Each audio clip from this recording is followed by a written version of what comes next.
ನನ್ನ ಹೆಸರು professor BS ಬಿಲೋಳಿ ಅಂತ ಸರ್. ನಾನು ಸರ್ಕಾರಿ ಪ್ರಥಮ ದರ್ಜೆ ಕಾಲೇಜ್ ಹತ್ತನೆಯಿಂದ ಬಂದಿದ್ದೀನಿ ಸರ್. ನಾನು ಹಳ್ಳಿದಿಂದ ಬಂದವನ. ಒಳ್ಳೆ ವ್ಯಾಸಂಗ ಮಾಡಿ ರ್ಯಾಂಕ್ ಅಲ್ಲಿ ಪಡೆದು PhD MSc ಪದವಿ ಎಲ್ಲ ಪಡೆದು ಸರ್. ಒಳ್ಳೆ ಇದನ್ನಿದ್ರು ಕೂಡ ಒಂದು ಸರ್ಕಾರದ ಸೇವೆ ಮಾಡ್ಬೇಕಂತ ಹೇಳಿ ನಾವು ಸುಮಾರು ಒಂದು 10 ವರ್ಷದಿಂದ ಸೇವೆಯಲ್ಲಿ ಇದ್ದೀನಿ ಸರ್. ಅವಾಗ ನನಗೆ ಹೆಂಡ್ರು ಮಕ್ಕಳು ಇರಲಿಲ್ಲ ಸರ್. ನಾನು ಒಬ್ಬಂಟಿ ಇದ್ದೆ. ರಾತ್ರಿ ಹಗಲ ನಾನು ಸರ್ಕಾರಿ ಮಕ್ಕಳ ಉನ್ನತಿಗಾಗಿ ದುಡಿದಿದ್ದೀನಿ ಸರ್. ಅವಾಗ ನಮಗೆ ಇವರಿಲ್ಲ ಅಂತಂದ್ರೆ ಅವಕಾಶ ನಾವು ಏನಾದ್ರೂ ಅವಕಾಶ ಮಾಡ್ಕೋಬಹುದಾಗಿತ್ತು ಸರ್. ಇದು ಈಗ ಮಾತ್ರ ವಿದ್ಯಾರ್ಥಿಗಳ ಭವಿಷ್ಯ ಹಾಳಾಗ್ತದೆ ಅಂತ ಹೇಳ್ತಾರೆ ಸರ್. ಇದು ಸುಮಾರು 50 ವರ್ಷದಿಂದ ವಿದ್ಯಾರ್ಥಿಗಳ ಭವಿಷ್ಯ ಹಾಳಾಗ್ತಾ ಇದೆ ಸರ್. ಇದು ಮಾಡಿದ ಸರ್ಕಾರ ಸರ್. ಸರ್ಕಾರ ಈಗ ಎಲ್ಲ ನಮ್ಮ ಜನಪ್ರತಿನಿಧಿಗಳು ಕೇಳೋದಿಲ್ಲ ಸರ್. 2 ಸಲ MLA ಆದ್ರು 3 ಸಲ MLA ಆದ್ರು ನನ್ ಮಂತ್ರಿಗಿರಿ ಬೇಕು, ನನಗೆ ಅವಕಾಶ ಬೇಕು, ಈ ಸ್ಥಾನಮಾನ ಬೇಕು ಅಂತ ಕೇಳ್ತಾರೆ ಸರ್. ಆದ್ರೆ ನಾವು ಅಂತ ಸ್ಥಾನಮಾನ ನಮ್ಗೆ ಅಧಿಕಾರ ಅಂತ ಏನು ಕೇಳ್ತಾ ಇಲ್ಲ ಸರ್. ನಮ್ಮ ಜೀವನಕ್ಕೆ ಭದ್ರತೆ ಸರ್. ನಾವೊಂದು ಗೌರವಯುತವಾದ ಬದುಕಲಿಕ್ಕೆ ಒಂದು ಹಕ್ಕನ್ನು ಕೇಳ್ತಾ ಇದೀವಿ ಸರ್. ಈ ಕಾಲೇಜಿನಲ್ಲಿ ಪೂರ್ಣಕಾಲಿಕ ಉಪನ್ಯಾಸಕರು ಅಥವಾ ಪ್ರಾಧ್ಯಾಪಕರು ಅಂತ ಇರ್ತಾರೆ ಸರ್. ಅವ್ರಿಗೆ 2 ಲಕ್ಷ 3 ಲಕ್ಷ ಸಂಬಳ ಸರ್. ಅಲ್ಲಿ ನಮ್ಗೆ 32,000 ಸಂಬಳ ಸರ್. ಹೈಯೆಸ್ಟ್ 26, 28, 32,000 ಸಂಬಳ. ಅದು ಇರುವಾಗ ನಮ್ಮನ್ನ ಮಧ್ಯದಲ್ಲಿ ತೆಗಿತಾರೆ ಸರ್. ಸೆಮೆಸ್ಟರ್ ವೈಸ್ ತಗೊಳ್ಳೋದು ಅಥವಾ 10 ತಿಂಗಳಿಗೆ ತಗೊಳ್ಳೋದು, 2 ತಿಂಗಳು ತಗೊಳ್ಬಿಡ್ತಾರೆ ಸರ್. ಅವಾಗ ಏನಾಗ್ತದೆ, ನಮ್ಗೆ ಎಷ್ಟೇ ವಿದ್ಯೆ ಇದ್ರು ಕೂಡ, ಎಷ್ಟೇ ಟ್ಯಾಲೆಂಟ್ ಇದ್ರು ಕೂಡ, ಎಷ್ಟೇ ನೈತಿಕತೆ ಇದ್ರು ಕೂಡ ಅಲ್ಲಿ ವಿದ್ಯಾರ್ಥಿಗಳು, ಸಮಾಜ ನಮ್ಮನ್ನ ಡಿಸ್ಕ್ರಿಮಿನೇಷನ್ ಮಾಡ್ತಾರೆ ಸರ್. ಯಾವ ಆಧಾರದ ಮೇಲೆ? ನಮ್ಮ ಸ್ಥಿತಿಗತಿ ಆಧಾರದ ಮೇಲೆ ಅಥವಾ ನಮ್ಮನ್ನ ಅತಿಥಿ ಉಪನ್ಯಾಸಕರ ಆಧಾರದ ಮೇಲೆ ಸರ್. ನಮ್ಮ ಟ್ಯಾಲೆಂಟ್ ವಿದ್ಯಾರ್ಥಿಗಳು ಕೇಳೋದಿಲ್ಲ. ಯಾರು ಹಣ ಇದ್ರೆ, ಅಧಿಕಾರ ಇದ್ರೆ ಕಟ್ಟೆನೂ ಕುದುರೆ ಆಗ್ತದೆ ಅಂತಾರೆ ಸರ್. ಹಣ ಇರಲಿಲ್ಲ ಅಂದ್ರೆ ಕುದುರೆನೂ ಕಟ್ಟೆ ಆಗ್ತದೆ ಅನ್ನುವಂತ ಪರಿಸ್ಥಿತಿ ನಮ್ಮ ಅತಿಥಿ ಉಪನ್ಯಾಸಕರು ಆಗಿದೆ ಸರ್. ಖಂಡಿತ ಈ ಪರಿಹಾರವನ್ನ ಮಾಡಿ ಈ ಒಂದು ಶಿಕ್ಷಣವನ್ನ ಗುಣಮಟ್ಟವನ್ನು ಹೆಚ್ಚಿಸಬೇಕು ಸರ್. ಈ ಜಿಡ್ಡುಗಟ್ಟಿದ ವ್ಯವಸ್ಥೆಯನ್ನ ದೂರ ಸರಿಸಬೇಕು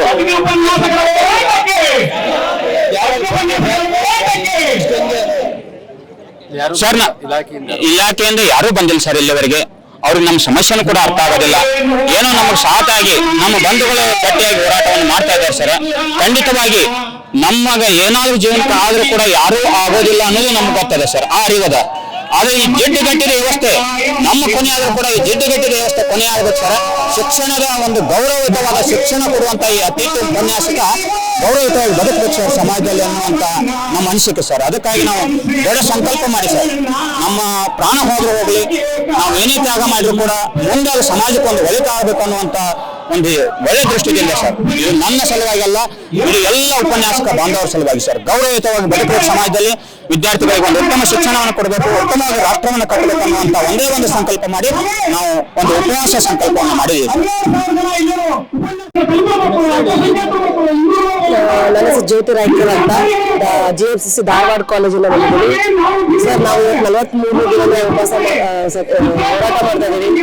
ಇಷ್ಟಾದ್ರೂ ಸರ್ಕಾರ ಕಣ್ಣು ಎಷ್ಟು ಸಮಸ್ಯೆಗಳಿದ್ದಾವೆ ಎಲ್ಲರಿಗೂ 32,000 ತಗೊಂಡು ಹೆಂಗ್ ಜೀವನ ಮಾಡಿಸ್ಬೇಕು ಅನ್ನೋದು ಗೊತ್ತಿಲ್ಲ. ನಮ್ಗೆ ಸೇವಾ ಬದಲು ಕೊಡಿ ಅಂದ್ರೆ ನಿಮ್ಮ ಕಾನೂನು ತೊಡಕಿದೆ ಅಂತಾರೆ.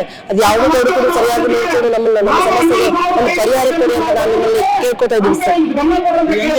ಇಷ್ಟು ದಿನ ಆಯ್ತು, 43 ದಿನ ಅಂತ ಹೇಳ್ತಾ ಇದ್ದೀರಾ.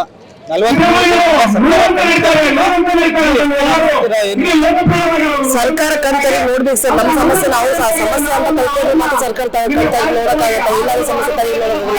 ಏನಾದ್ರು ಒಂದು ಪರಿಹಾರ ಕೊಡ್ಬೇಕು. 1,000 ಜನರು ಇನ್ನು ದುಡಿತಿದ್ದಾರೆ. 5,000ರಿಂದ 500 ರೂಪಾಯಿ ದುಡಿತಾ ಇದ್ದಾರೆ. ಇಷ್ಟರಲ್ಲಿ ಹೆಂಗ್ ಜೀವನ ಮಾಡ್ಬೇಕು ಅಂತ ಅವ್ರಿಗೆ ಗೊತ್ತಿಲ್ಲ. ನಮ್ಮ ಮಕ್ಕಳು ಬಡವರೇ, ಬಡವ ಮಕ್ಕಳನ್ನ ನಾವು ಕೂಡ ಬಡ ವಿದ್ಯಾರ್ಥಿಗಳು ಎಷ್ಟು ಶ್ರಮವಹಿಸಿ ದುಡಿತಾ ಇದೀವಿ. ಅದನ್ನು ಕೂಡ ಬಡ ಮಕ್ಕಳು ಅಂತಾರೆ. ನಾವು ಕೂಡ ಬಡವರಾಗಿದ್ದೀವಿ. ನಾವು ಅದೇ ನಮ್ಮನ್ನ ಏನೋ ಒಂದು ಕಾಯ್ದೆ ಮಾಡಿ ಸೇವಾ ಬದುಕ 2 ತಿಂಗಳು ಸ್ಯಾಲ್ರಿ ಕೊಡಂಗಿಲ್ಲ. 10 ತಿಂಗಳು ಮತ್ತೆ 2 ತಿಂಗಳು ನಾವೇನ್ ಮಾಡ್ಬೇಕು? ಮತ್ತೆಲ್ಲ ಜೀತ ಪದ್ಧತಿ ಮಾಡ್ಬೇಕು. 12 ತಿಂಗಳು ಸ್ಯಾಲ್ರಿ ಕೊಡೋ ಸ್ಯಾಲ್ರಿ ನಮಗೆ ಸರಿಯಾಗಿ ಕೊಡ್ತಾರೆ. 6 ತಿಂಗಳು ಸರಿಯಾಗಿ ಕೊಟ್ಟು ನಮ್ಮ ಜೀವನ ನಡೆಸಲು ಸಾಧ್ಯ ಆಗುತ್ತೆ. ಏನಾದ್ರು ಮಾಡಿ ಒಂದು ಪರಿಹಾರ ಇವತ್ತು ಇನ್ನೂ ಮಾಡಿಲ್ಲ ಅಂದ್ರೆ ಇದೇ ರೀತಿಯಾಗಿ ನಾವು ಮುಂದುವರಿಸ್ತೀವಿ. ಸತ್ತು ಅಡ್ಡಿಲ್ಲ, ಮುಂದುವರಿಸ್ತೀವಿ ಅಂತ ಕೊಡ್ತೀವಿ. ಡಾಕ್ಟರ್ ಮಲ್ಲಿಕಾರ್ಜುನ MP ಅಂತ ತುಮಕೂರಿಂದ ನೋಡಿ. ನಾವು ಈಗಾಗಲೇ 43 ದಿವಸ ದಾಟ್ತಾ ಇದೆ ಮುಷ್ಕರ ಆರಂಭಿಸಿ. ಸರ್ಕಾರ ಇದುವರೆಗೂ ಕೂಡ ನಮ್ಮ ಸಮಸ್ಯೆಯನ್ನು ಬಗೆಹರಿಸಿಲ್ಲ. ಯಾಕೆ ಇಷ್ಟೊಂದು ವಿಳಂಬ ಮಾಡ್ತಾ ಇದೆಯೋ ಗೊತ್ತಿಲ್ಲ ನಮ್ಗೆ ಹುಡುಗರು ಪಾಠ ಆಗ್ತಾ ಇಲ್ಲ ಅಂತ ನಮ್ಗೆ ಬಹಳ ನೋವಿದೆ. ಆದ್ರೂ ಕೂಡ ಇಷ್ಟಕ್ಕೆ ಬಗೆಹರಿಸಿ ನಮ್ಮನ್ನ ಪಾಠ ಕಳಿಸ್ಬೇಕು ಕಾಲೇಜುಗಳಿಗೆ ಆ ಪ್ರಯತ್ನ ಮಾಡ್ತಾ ಇಲ್ಲ. ನಾವು ಯಾಕೆ ಇಲ್ಲಿ ಮುಷ್ಕರದಲ್ಲಿ ತೊಡಗಿದ್ದೀವಿ? ಬಹಳ ವರ್ಷದಿಂದ ಕೆಲಸ ಮಾಡಿದೀವಿ. ನಮ್ಗೆ ಅತ್ಯಂತ ಕಡಿಮೆ ಕೂಲಿಯನ್ನು ಕೊಟ್ಟು ನಮ್ಗೆ ದುಡಿಸಿಕೊಳ್ಳಲಾಗಿದೆ. ಹಾಗಾಗಿ ನಮ್ಗೆ ಏನು ನೀವು ಕನಿಷ್ಠ ಮಟ್ಟದ ಒಂದು ಬೇಸಿಕ್ ಸ್ಕೇಲ್ ಕೂಡ ತಾವು ಕೊಟ್ಬಿಟ್ಟು ವರ್ಷ ಪೂರ್ತಿ ಸಂಬಳವನ್ನು ಕೊಟ್ಟು ನಮ್ಮ ಒಂದು ಸರಿಯಾದ ಬದುಕನ್ನ ಕಟ್ಕೊಡಿ ಅಂತ ನಾವು ಸರ್ಕಾರವನ್ನು ಕೇಳ್ತಾ ಇದ್ವಿ.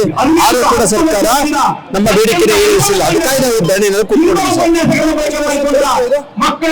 ಇದೊಲೆ 20 ವರ್ಷಕ್ಕೂ ಹೆಚ್ಚಿನ ಬೇಡಿಕೆ ಇದೆ.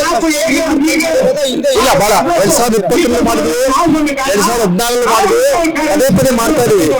ನಾವು ಸರ್ಕಾರ ಕೇಳಿಕ್ ಬಯಸ್ತೀವಿ, ಎಷ್ಟು ಸರಿ ಮುಷ್ಕರ ಮಾಡೋದು, ಏನಾದ್ರು ಬೇಡಿಕೆ ಈಡೇರಿಸಿಕೊಳ್ಬೇಕು ಅಂದ್ರೆ ಬೀದಿಗೆ ಇಳಿಯಬೇಕಾ ಅನ್ನೋ ಪ್ರಶ್ನೆ ನಮ್ದಾಗಿದೆ. ಬೀದಿಗೆ ಇಳಿದ್ರೆ ಬೇಡಿಕೆ ಈಡೇರಿಸ್ಕೊಳ್ಬೇಕಾ? ಒಂದು ನಮಗೆ ಸೂಕ್ತ ಪರಿಹಾರವನ್ನು ಕೊಡಿ, ಮತ್ತೆ ನಾವು ಯಾವತ್ತೂ ಕೂಡ ಬೀದಿಗೆ ಬರುವುದಿಲ್ಲ, ನಮ್ಮ ಕೆಲಸವನ್ನು ನಾವು ಮಾಡ್ಕೊಂಡು ಹೋಗ್ತೀವಿ ಅಂತ ಸರ್ಕಾರ ಕೇಳಿಕ್ ಬಯಸ್ತೀವಿ. ಉತ್ತರ ಕನ್ನಡ ಕುಮಟಾದಿಂದ ಬಂದಿರುವಂಥದ್ದು. ಅಲ್ಲಿ ಗೆಸ್ಟ್ ಆಗಿ ಡಿಪಾರ್ಟ್ಮೆಂಟ್ ಆಫ್ ಇಂಗ್ಲೀಷಲ್ಲಿ ವರ್ಕ್ ಮಾಡ್ತಾ ಇರೋದು ಸರ್. ಇದು ನಮ್ಮದು ಒಂದು 15-20 ವರ್ಷದಿಂದ ನಾವು ಇದೇ ರೀತಿ ಸ್ಟ್ರಗಲ್ ಮಾಡ್ತಾ ಇದ್ದೇವೆ. ಪ್ರತಿ ವರ್ಷನೂ ಗೌರ್ಮೆಂಟಲ್ಲಿ ನಾವು ಪ್ರೊಟೆಸ್ಟ್ ಮಾಡಿದಾಗ ನಮಗೆ ಸ್ಯಾಲ್ರಿ ಎಲ್ಲೋ ಒಂದು 1,000 ರುಪೀಸು 2,000 ರುಪೀಸ್ ಅಂತ ಲಾಸ್ಟ್ ಇಯರ್ ಒಂದು 30,000ಗೆ ಹೈಕ್ ಮಾಡಿದ್ದಾರೆ. ಬಟ್ ಈ ಸಲನೂ ಕೂಡ ಸ್ಯಾಲ್ರಿ ಒಂದಷ್ಟೇ ಹೈಕ್ ಮಾಡ್ತಾರೆ. ಬಟ್ ನಮಗೆ ಗೆಸ್ಟ್ ಆಗಿ ಇರುವಂಥದ್ದು ಭಾಳ ಕಷ್ಟ ಸರ್. ನಮಗೆ ಇಂಟರ್ನಲ್ ಪ್ರಾಬ್ಲಮ್ ತುಂಬ ಇದೆ. ಪರ್ಮನೆಂಟ್ ಫ್ಯಾಕಲ್ಟಿ ನಮ್ಮನ್ನು ಕಂಪ್ಲೀಟ್ಲಿ ಎಕ್ಸ್ಪ್ಲಾಯ್ಟ್ ಮಾಡ್ತಾ ಇದ್ದಾರೆ. ಯಾಕಂದರೆ ಗೆಸ್ಟ್ ಅನ್ನುವಂಥ ಆ ವರ್ಡನ್ನು ಇಟ್ಕೊಂಡು ನಮ್ಮನ್ನು ತುಂಬ ತುಳಿತಾ ಇದ್ದಾರೆ. ನಮ್ಗೆ ಹಾಗಾಗಿ ಅದರಿಂದ ಹೊರಗೆ ಬರಬೇಕಾಗಿದೆ. ಹಾಗಾಗಿ ನಾವು ಸೇವಾ ಭದ್ರತೆನೋ ಅಥವಾ ಸೇವಾ ಕಾಯಮಾತಿನೋ ಮಾಡ್ರಿ ಅಂತ ಕೇಳ್ತಾ ಇದ್ದಾವೆ. ನಮಗೆ UGC ಕ್ವಾಲಿಫಿಕೇಶನ್ ಇದೆ. ನಾವೆಲ್ಲ ರ್ಯಾಂಕ್ ಸ್ಟೂಡೆಂಟು ಸರ್. PGಯಲ್ಲಿ ರ್ಯಾಂಕ್ ಸ್ಟೂಡೆಂಟು, ಡಿಗ್ರಿಯಲ್ಲಿ ರ್ಯಾಂಕ್ ಸ್ಟೂಡೆಂಟು. ಆದರೂ ಕೂಡ ನಮಗೆ ಒಂದು ಎಕ್ಸಾಮ್ ಕೂಡ ಬರೀಲಿಕ್ಕೆ ಆಗ್ತಾಯಿಲ್ಲ. ಯಾಕೆಂದ್ರೆ ನಮ್ಗೆ ಏಜ್ ಆಗೋಗಿದೆ ಅಂತ ನಮ್ಗೆ ಎಕ್ಸಾಮ್ ಕಂಡಕ್ಟ್ ಮಾಡೋದು ಕೂಡ ಭಾಳ ಲೇಟಾಗಿ ಮಾಡ್ತಾರೆ. ಅವರು 5 ಇಯರ್ಸಿಗೆ 8 ಇಯರ್ಸಿಗೆ ಒನ್ಸ್ ಮಾಡ್ತಾ ಇದ್ದಾರೆ. ಅವರು ಆ ಇಯರ್ಸ್ ಬರೋವರೆಗೆ ನಮ್ಗೆ ಏಜ್ ಮುಗ್ದೋಗಿರ್ತದೆ. ಎಕ್ಸಾಮ್ ಕೂಡ ಬರೀಲಿಕ್ಕೆ ಆಗ್ತಾ ಇಲ್ಲ. ಸೊ ಹಾಗಾಗಿ ಈ ಸಿಸ್ಟಮಲ್ಲಿ ನಾವು ಆಲ್ರೆಡಿ ಇದ್ದೇವೆ. ನಮ್ಮನ್ನು ಸೇವಾ ಕಾಯಮತಿಗೊಳಿಸಿ ಅಂತ ನಾವು ಗೌರ್ಮೆಂಟ್ ಹತ್ರ ರಿಕ್ವೆಸ್ಟ್ ಮಾಡ್ತಾ ಇದ್ದೇವೆ. ಸೊ ಅದನ್ನು ಅದ್ರ ಸಲುವಾಗಿ ನಾವು ಇಷ್ಟೆಲ್ಲ ಪ್ರೊಟೆಸ್ಟ್ ಮಾಡ್ತಾ ಇದ್ದೇವೆ. ಟೀಚ್ ಮಾಡೋ ನೈತಿಕತೆ ಎಷ್ಟಿದೆ ಅಂತ, ಯಾಕಂದ್ರೆ ನೀವು ಮಕ್ಳುಗಳಿಗೆ ಹೇಳ್ತೀರಾ ಚೆನ್ನಾಗಿ ಓದಿ, ಒಳ್ಳೆ ಜೀವನ ನಿಮ್ದಾಗುತ್ತೆ, ಭವಿಷ್ಯ ಚೆನ್ನಾಗಿರುತ್ತೆ ಅಂತ ಹೇಳುವಂತ ನೀವೇ ಬಂದು ಬೀದಿಲಿ ಕುಂತಿದ್ದೀರಾ, ಕಷ್ಟ ಆಗಿದೆ ಅಂತ. ಹಾಗಾದ್ರೆ ಯಾಕೆ ಓದ್ಬೇಕು ಮಕ್ಕಳು ಅಂತ? ಓದಿರೋರು ನೀವೇ ಬೀದಿಗೆ ಬಂದು ಕುಂತಿದ್ದೀರಾ, ಜೀವನ ನಡೆಸೋಕ್ಕಾಗ್ತಾ ಇಲ್ಲ, ಸಂಬಳ ಸಾಕಾಗ್ತಾ ಇಲ್ಲ ಅಂತ. ಮಕ್ಳುಗಳಿಗೆ ಏನ್ ನೈತಿಕತೆನ ಟೀಚ್ ಮಾಡೋದಂಗಾಗುತ್ತೆ ಅಂತ. Exactly sir. ಆ್ಯಕ್ಚುಲಿ ನಮಗಾಗಿರೋ ಪ್ರಾಬ್ಲಮೇ ಅದು. ಯಾಕೆಂದರೆ ಸ್ಟೂಡೆಂಟ್ಸಿಗೆ ನಾವು ಹೇಳುವಾಗ ನಾರ್ಮಲಿ ನಮ್ಮದು ಸ್ವಲ್ಪ ರೂರಲ್ ಏರಿಯಾ ಆಗುತ್ತೆ. ಅಲ್ಲಿ ಸ್ಟೂಡೆಂಟ್ಸಿಗೆ ಅದು ಡಿಗ್ರಿಗೆ ಬರುವಂಥವ್ರು, ಎಂಜಿನಿಯರಿಂಗು ಮೆಡಿಕಲ್ಲು ಸಿಗದೆ ಇರುವಂಥವ್ರು ಡಿಗ್ರಿಗೆ ಬಂದಿರ್ತಾರೆ. ಬಟ್ ಅನ್ಫಾರ್ಚುನೇಟ್ಲಿ ಅವರಿಗೆ ಇರುವಂಥ ಪಾಸಿಬಿಲಿಟೀಸ್ ಅಂದರೆ BEd ಮಾಡುವಂಥದ್ದು, MA MSc MCom ಈ ಥರ ಮಾಡುವಂಥದ್ದು. ಬಟ್ ಅದನ್ನು ಮಾಡಿಕೊಂಡ್ರೆ ಅವ್ರು ಮುಂದೆ ನಮ್ಮ ಹಂಗೆ ಆಗಿರ್ತಾರೆ. ಅವರಿಗೂ ಜಾಬಲ್ಲಿ ಒಂದು ಸರ್ಟೆನಿಟಿ ಅಂತ ಇರೋದಿಲ್ಲ, ಅನ್ಕಂಫರ್ಟೇಬಲ್ ಫೀಲ್ ಆಗ್ತಾ ಇರ್ತದೆ. ಸೊ ಅವ್ರಿಗೆ ಒಂದು ಸೆಕ್ಯೂರಿಟಿನೇ ಇಲ್ದಂಥ ಜಾಬಿಗೆ ಬನ್ನಿ ಅಂತ ಹೇಳುವಂಥ ನೈತಿಕತೆನೇ ನಮಗಿಲ್ಲ.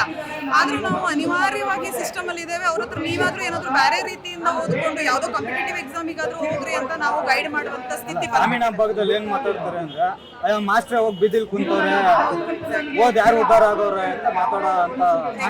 Exactly sir. ಹಾಗಾಗಿ ನಮ್ಮ ಸ್ಟೂಡೆಂಟ್ಸ್ ಕೂಡ ಈಗ ಪ್ಯಾರೆಂಟ್ಸ್ ಕಳಿಸೋರು ಕೂಡ ಅದನ್ನ ಹೇಳ್ತಿರ್ತಾರೆ, ನೀವೇ ಬೀದಿಯಲ್ಲಿ ಇದ್ದೀರಾ ಅಂತ ಹೇಳ್ತಿರೋದು ನಿಜ. ಬಟ್ ಆದ್ರೆ ನಮ್ಗೆ ಬೇರೆ ದಾರಿನೇ ಇಲ್ಲ ಸರ್. ಈಗ ಬೀದಿಲಿ ಕುತ್ಕೊಳ್ದಾಗಿದ್ರೆ ನಮ್ಗೊಂದು ಸೆಕ್ಯೂರಿಟಿನೇ ಸಿಗ್ತಾ ಇಲ್ವಲ್ಲ. ಹಾಗಾಗಿ ಅನಿವಾರ್ಯವಾಗಿದೆ. ಸ್ಟೂಡೆಂಟ್ಸಿಗೆ ಹೇಳುವಂತ ಯಾವ ನೈತಿಕ ಧೈರ್ಯವೂ ಕೂಡ ನಮ್ಮಲ್ಲಿ ಇಲ್ವೇ ಇಲ್ಲ. ಇವತ್ತು ಓದಿ ಅಂತ ಹೇಳೋಕೆ ನಾವು ಹಿಂಜರಿಯುವಂತ ಸ್ಥಿತಿ ಇದೆ. ಆದ್ರೂ ಎಜುಕೇಶನ್ ಬೇಕಲ್ಲ ಮಕ್ಕಳಿಗೆ ಅಂತ ನಾವು ಹೇಳಬೇಕು ಅಂತ ಬಿಟ್ರೆ ನಮ್ಗೆ ಯಾವುದೂ ಸಪೋರ್ಟ್ ಇಲ್ಲವೇ ಇಲ್ಲ. ಗೌರ್ಮೆಂಟ್ ಇಂದಂತೂ ಸಪೋರ್ಟ್ ಸಿಗ್ತಾ ಇಲ್ಲ.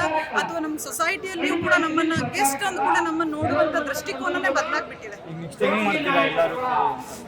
ಸುಮಾರು 40 ದಿನ ಆಗ್ತಾ ಬರ್ತಾ ಇದೆ ಅಂದ್ರೆ ಇನ್ನು ಯಾರು ಸಹ ಏನು ಗಮನ ಹರಿಸಿಲ್ಲ, ಬಗೆಹರಿಸಿಲ್ಲ. ಸೊ ನೆಕ್ಸ್ಟ್ ಹೆಂಗೆ ಏನು? ಈಗ ಆಲ್ರೆಡಿ ಒಂದಿಷ್ಟು ಜನ ಸರ್ ಉಪವಾಸ ಕೂತಿದ್ದಾರೆ. ಮೋಸ್ಟ್ ಆಫ್ ಆಲ್ ಎಲ್ಲರೂ ಉಪವಾಸ ಕೂತ್ಕೊಂಡು ಡೋರ್ ಡೈ ಅನ್ನುವಂಥ ಲೆವೆಲ್ಗೆ ಬಂದ್ಬಿಟ್ಟಿದ್ದಾರೆ. ಐದರ್ ನೀವು ನಮ್ಮನ್ನ ಕಿತ್ತಾಕ್ತೀರಾ ಅಥವಾ ಈ ಸಿಸ್ಟಮ್ ಅನ್ನೇ ಕೊನೆಗೊಳಿಸಿ, ಇಲ್ವಾ ನಮ್ಗೆ ಏನಾದರೂ ಒಂದು ಸೆಕ್ಯೂರಿಟಿ ಕೊಡಿ ಅಂತ ನಾವು ರಿಕ್ವೆಸ್ಟ್ ಮಾಡ್ತಿದ್ದೇವೆ. Thank you sir.